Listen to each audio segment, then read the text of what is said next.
তিনি বলেছেন ইবনে খালদুন নাকি এটা বলেন না, এটা ভুল বলেছেন। তারিখ ইবনে খালদুনের 2 নম্বর খণ্ডে 574 নম্বর পৃষ্ঠাটি একটু খুলেন। ইবনে খালদুনের তারিখে ইবনে খালদুনের 2 নম্বর খণ্ড উনি 574 নং পৃষ্ঠা।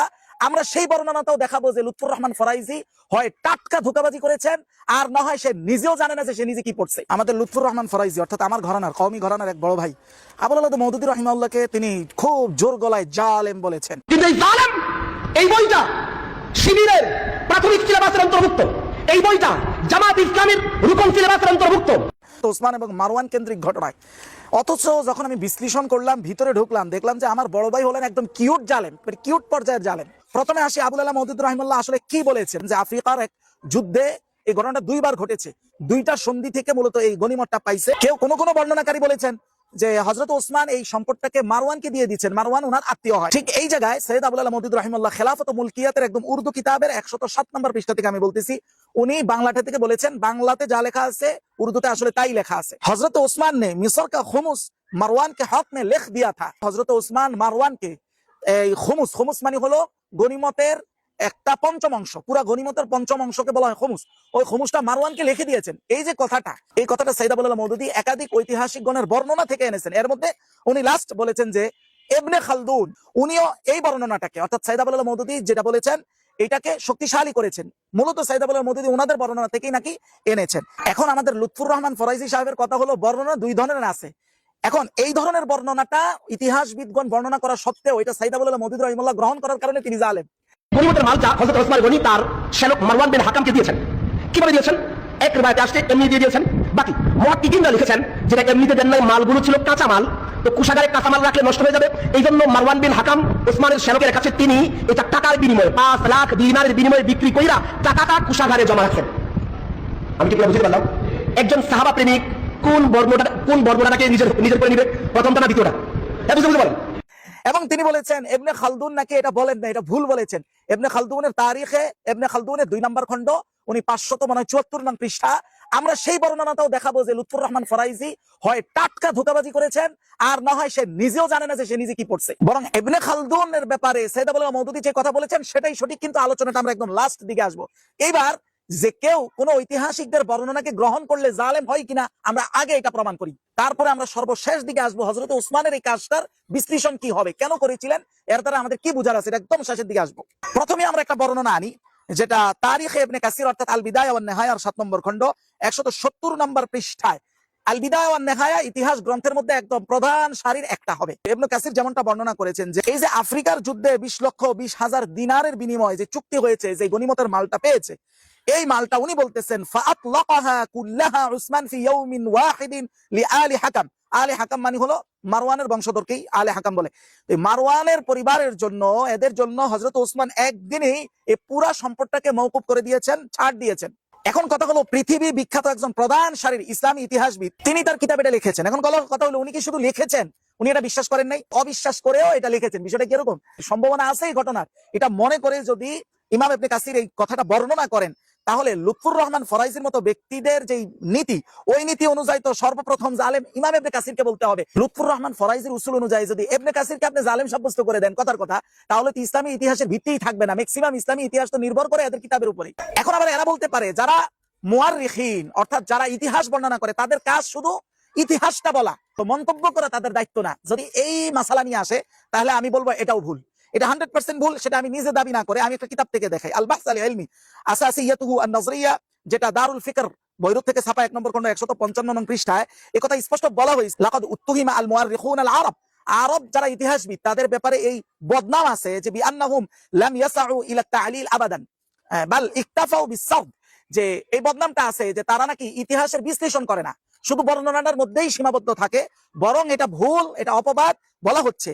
ويتفاوت المؤرخون العرب في تقصيهم للأسباب في تفسيرهم للحوادث, যে সকল ঘটনার ক্ষেত্রে এটার বিশ্লেষণ কি, ঘটনার বাস্তবতা কি, রিওয়ায়াতের বাস্তবতা কি, এগুলো নিয়ে তারা প্রত্যেকই কথা বলে এবং বিশ্লেষণ করে। তবে একের বিশ্লেষণের সাথে অপরের বিশ্লেষণের একটা পার্থক্য আছে। এবং এখানে এই কথাও বলা হয়েছে যে ওয়ানাদারা জিদ্দান মিনাল মুআররিখিন মান কানা কিতাবুহু মুজাররাদ সারদিন সাযাজিন লা ইয়াহমিলু ضمن السطور تأويله الخاص وتفسيره الذاتي।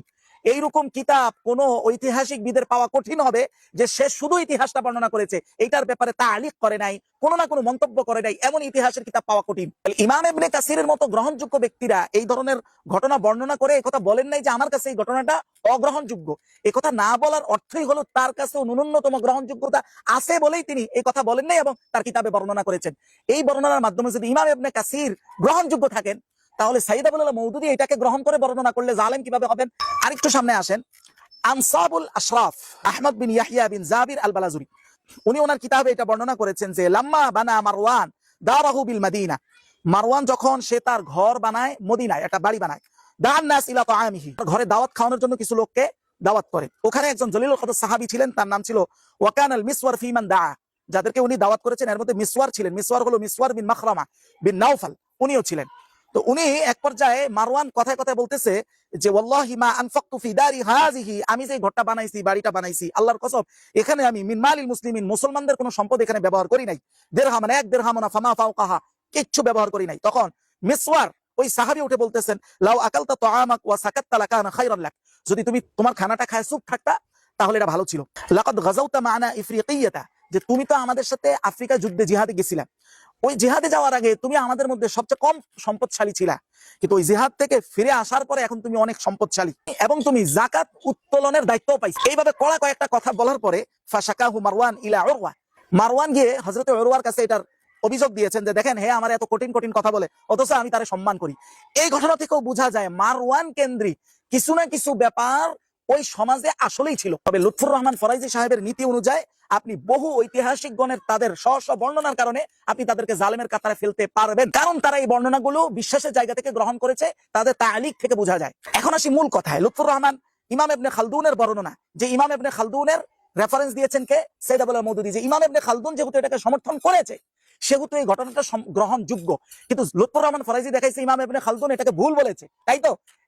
তারিখ ইবনে খালদুনের 2 নম্বর খণ্ডের 574 নম্বর পৃষ্ঠাটি একটু খুলেন। আফ্রিকা থেকে এই গনিমতের মাল এবং বিজয়ের সংবাদ যখন ওসমানের গনির কাছে পৌঁছালো, যে গনিমতের মালের মূল্য ছিল 5 লাখ দিনার, এটা মারওয়ান ইবনে হাকাম ক্রয় করে নিলেন। কিন্না নিছে, কিন্না ফাশতারাহু, কিনে নিয়েছেন। ওয়া বা'যুন নাস ইয়াকুলু আতাহু ইয়াহু, তবে কেউ কেউ বলছেন এটা মাগনা নিয়েছেন। ওয়ালা ইয়াসিহু, কিন্তু এই কথা সহিহ না। টোটাল দেই তার ধোঁকাবাজি, একদম হাতে কলমে আমি দেখাই দিচ্ছি।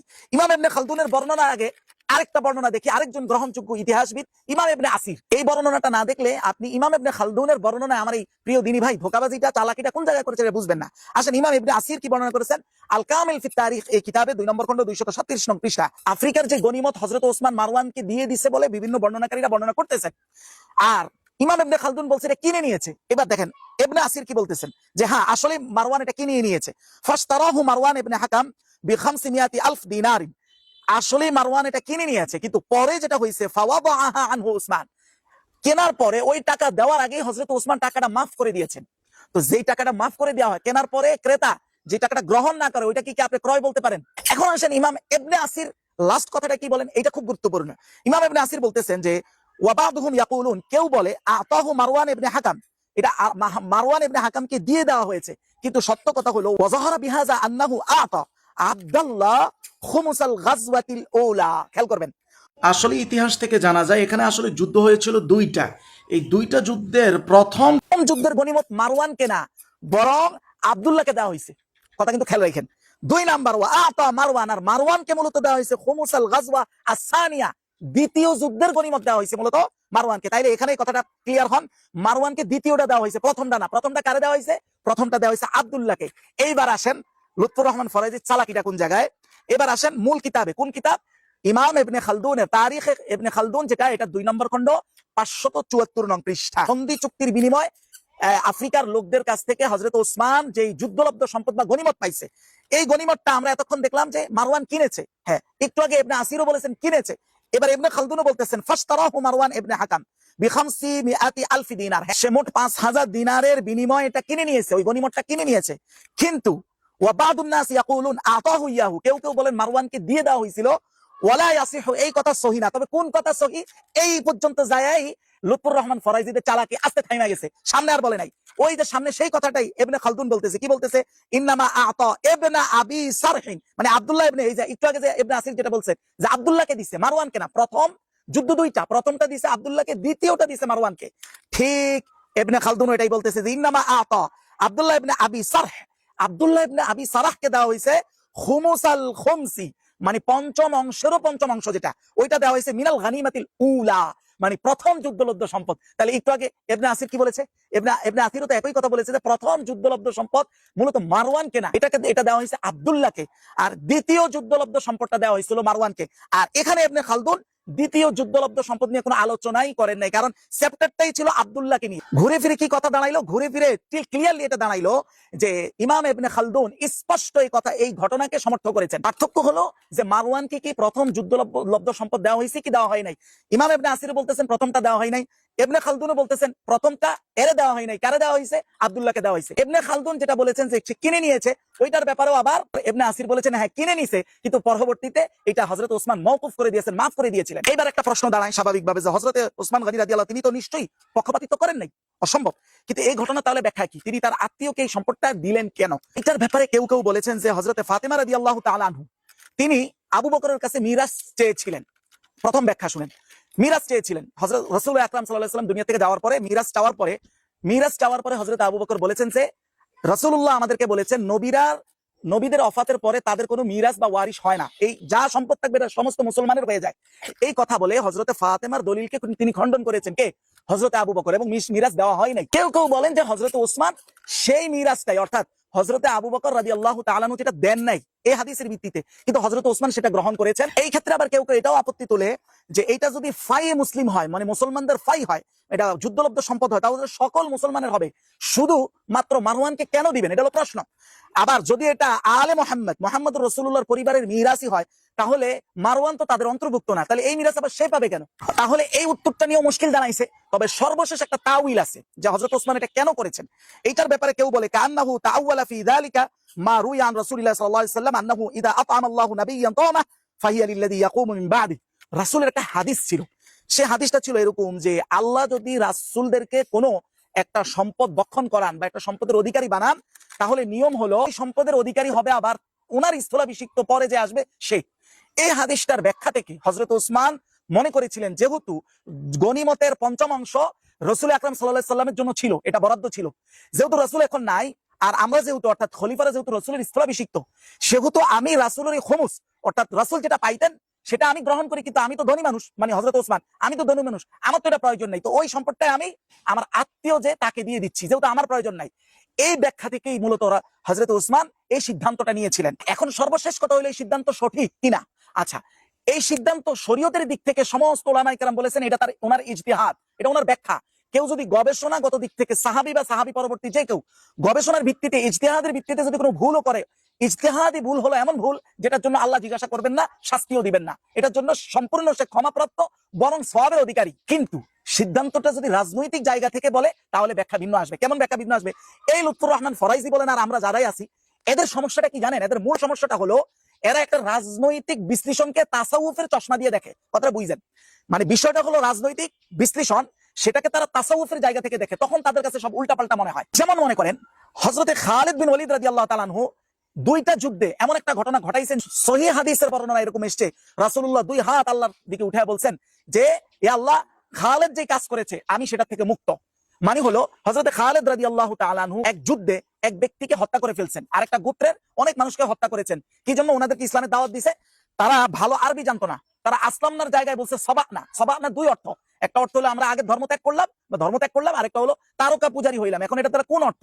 হযরতে খালিদ রাদিয়াল্লাহু তাআলা এটা ওইভাবে বিবেচনা করতে পারেন নাই, তাদের অনেককে হত্যা করেছেন। আরেক ব্যক্তির আযান অবস্থায় হত্যা করেছেন। খালিদ রাদিয়াল্লাহু তাআলার কথা ছিল যে সে সুতা ধরছে, আসলে সে মুসলমান হয় নাই, কিন্তু রাসূল আকরাম সাল্লাল্লাহু আলাইহি ওয়াসাল্লাম এই কথা বলেছেন, তুমি তার কলিজা ছিঁড়ে দেখছো, সে সুতা ধরছে না, বাস্তবে মুসলমান হয়েছে। এই যে হযরতে খালিদ রাদিয়াল্লাহু দুইটা ঘটনা, এই ঘটনাগুলো যুদ্ধনীতিগত জায়গা থেকে ইজতিহাদি খাতা বা ভুল হয়েছে। এখন এই ভুলটাকে কেউ যদি শুনেই এই কথা বলে, তাসাউফের চশমা লাগায় যদি যুদ্ধনীতিকে বিবেচনা করে, আর যদি বলে হযরতে খালিদ যিনি সাইফুল্লাহ, যিনি আল্লাহর তরবারি, এই সেই, হ্যাঁ, কত বড় জালেম তার এই ঘটনা, অথচ এই ঘটনা রাসূলুল্লাহ স্বীকৃতি দিয়ে হযরতে খালিদের জন্য ক্ষমা চাইছেন আল্লাহর কাছে। এখন কোন পাগলা যদি এই ঘটনা শুনে সহ্যই না করতে পারে, তার মানে সে এটাকে আবেগ ও তাসাউফের জায়গা থেকে সে যুদ্ধের বিষয়টা বিশ্লেষণ করতেছে। ঠিক হযরত ওসমানের এই সিদ্ধান্তটা সঠিক না ভুল, একটা হলো শরীয়তের দিক, শরীয়তে তো নিট এন্ড ক্লিন, কোনো সমস্যা নাই, কিন্তু রাজনৈতিক জায়গা থেকে এই সিদ্ধান্তটা, ফলাফলের জায়গা থেকে এটা ইজতিহাদি ভুল, এটা অনেক ওলামায়ে কেরাম বলেছে। এখন সে এখানে আবার নিয়ে আসবে তাসাউফ, যে যিনি ওসমানে খানি, যিনি জিন্নুরাইন, রাসূল আকরাম সাল্লাল্লাহু আলাইহি ওয়াসাল্লামের দুই কন্যার স্বামী, কে তারা এরকম কথা বলতেছে, জালেম জালেম, আজব কথা। তার মানে আমার এই প্রিয় বোকা ভাইরা তাসাউফের চশমা দিয়ে সে রাজনৈতিক সিদ্ধান্ত বিবেচনা করতেছে। ক্ষতিটা কি দেখেন, ক্ষতিটা হলো সাহাবায়ে কেরাম যাহা কিছু সঠিক সিদ্ধান্ত নিয়েছেন সেটাতেও তারা সওয়াব প্রাপ্ত। ইজতিহাদের ভুলের জায়গা থেকে যেগুলো ভুল সিদ্ধান্ত নিয়েছেন সেখানেও তো তারা গুনাহমুক্ত, এটা তো আমরা জানি। কিন্তু যেটা সঠিক সিদ্ধান্ত নিয়েছেন সেইটা যেভাবে আমাদেরকে সেই জায়গায় কিভাবে সঠিক সিদ্ধান্ত নিতে হয় একটা গ্রহণীয় নীতি শিখায়, যে সকল জায়গায় শরআন ঠিক কিন্তু রাজনৈতিক সিদ্ধান্তে ওনারা ইজতিহাদি ভুল করেছেন, ওই ভুলটাকে যদি আপনি ভুল হিসেবে, মানে ইজতিহাদি ভুল মানে এটার জন্য গুনাহ নাই, এই ভুলটাকে ভুলের জায়গা থেকে বিশ্লেষণ করেন, তাহলে এখান থেকে আমরা একটা বর্জনীয় শিক্ষা পাই। কিন্তু এগুলো সবগুলো যদি আপনি তাসাউফের চশমা দিয়ে দেখেন, তাহলে এখানে আপনি শিক্ষা নেওয়ার মতো কিছুই পাবেন না। যেভাবে রাজনৈতিক চশমা দিয়ে তাসাউফ দেখা যায় না, আর তাসাউফের চশমা দিয়ে রাজনীতি দেখলেও যেভাবে ভুল করবেন, রাজনীতির চশমা দিয়ে তাসাউফ দেখলে ঠিক একইভাবে ভুল করবেন। কিন্তু তারা এগুলো গুলায় ফেলে। এই জন্যই বাংলাদেশ জামায়াত ইসলাম হযরতে ওসমান যদিও পক্ষপাতিত্ব করেন নাই, পরিবারতান্ত্রিক মানুষ উনি মোটেও ছিলেন না, কিন্তু ব্যাখ্যার জায়গা থেকে উনি শুধু এতটুকু আত্মীয়দেরকে স্নেহ করার কারণে এটার যে একটা ভিন্ন প্রভাব সমাজে পড়েছে এটা ইতিহাস স্বীকৃত, এবং এই জায়গা থেকে শিক্ষা নিয়ে সঠিক শিক্ষাটা হযরত ওসমান থেকে গ্রহণ করার কারণে এই বাংলাদেশে একটাই মাত্র দল, সেটা হলো বাংলাদেশ জামায়াত ইসলাম, যাদের মধ্যে কোনো পরিবারতন্ত্র ঢুকে নাই, ফাটল হয় নাই। এই ছাড়া দেখবেন এই যারা আমরা রাজনৈতিক চশমা না লাগায়া তাসাউফের চশমা দিয়ে যারা রাজনীতি বিশ্লেষণ করে, এদের দেখবেন একজন মুরব্বী একটা দল দাঁড় করাইলে এর একটা জেনারেশন না যাইতেই সবগুলো আপাদ মস্তক সেকুলারের দালালে রূপান্তর হয়, শুধু এই খাসলতের কারণে। অতএব সৈয়দ আবুল আলা মওদুদী জালেম না, এদের বুঝের মধ্যেই শতাব্দীর গরু পেশাব করেছে। তবে আমার এই কথা শুনে এই ভাইদের ইসলামের পক্ষে যে সঠিক কাজ আছে সেটাকে কখনো ছোট করে দেখা যাবে না। কওমীদের এই দেশে ইসলামের অনেক অবদানও আছে, সেটাকেও ছোট করে দেখা যাবে না। আমরা শুধুমাত্র দালিলিক বিশ্লেষণে যার যেখানে যতটুকু হক ওটাই বলবো, এদিগো না সেদিগো না, ইনশাআল্লাহ। আগামী দিনে আর এই খেলা বেশি দিন চালাইতে পারবেন না ইনশাআল্লাহ। যদি মনে করেন সৈয়দ আবুল আলা মওদুদী রাহিমাহুল্লাহ জালেম, তাহলে আমি একটা চ্যালেঞ্জ দিই, সেটা হলো সব হাজার হাজার কওমীর কথা বাদ দেন, শুধু 10 জন আমাদের বড় আকাবিরের নাম বলে মোবাহালার চ্যালেঞ্জ দিব যে এই 10 জন আকাবির সৈয়দ আবুল আলা মওদুদী রাহিমাহুল্লাহর ব্যাপারে কোনোদিন কোনো মিথ্যা কথা বলেন নাই, বিকৃত উপস্থাপনা করেন নাই। এই যদি বিশ্বাস আপনার থাকে, আসেন আমি ওপেন মোবাহালার চ্যালেঞ্জ দিচ্ছি, মোবাহালার কসমে আসেন যদি সাহস থাকে ইনশাআল্লাহ।